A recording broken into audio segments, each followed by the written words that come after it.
Ассаламу алейкум, урматтуу туугандар, урматтуу коллегалар. Азыр ВДда отурам. Короче, мындай кылды.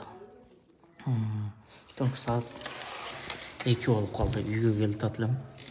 Үйгө жетейин деп калдым. Подъездге кирип кетип атсам, бир самокатчы гражданство кийинип алып, формасы жок, өтүп кетти.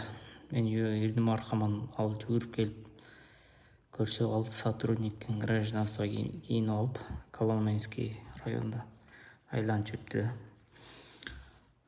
Удостоверениясын көрсөтүп эле проверка деп туруп документтер сурады, көрсөттүм.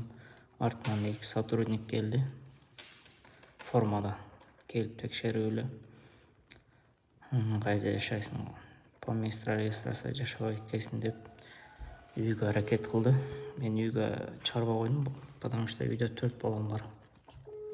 Ошо бир очкамдын 2 баласы бар. Балдар коркот, кой, ошол жерде штраф жазып берип, бас кеттик, адилдикке десем, мынабай.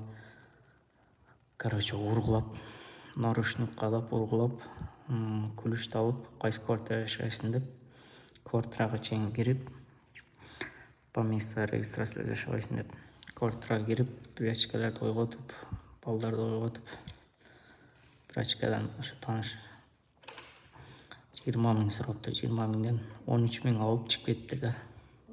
13 миң бар келе, 13 миң берип алып чыгып кетиптир. Мени отделга алып келди, наручник кадап.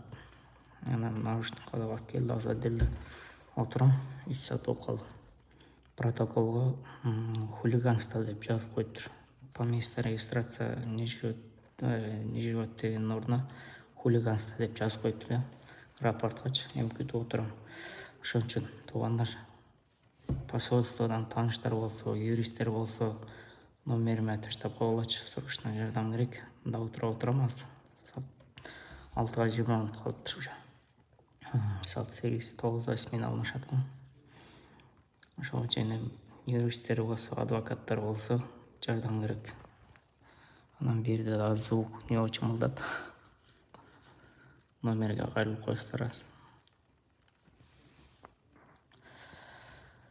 Ичат болуш керек Коломенский метродо, ошо самокатта гражданство кийинип айланып жүрүп. Артынан эле 2 полиция келип, үйгө чыгарбай койдум. Мен балдар уктап атат деп, ургулап тепкилеп, короче. Срочно жардам керек.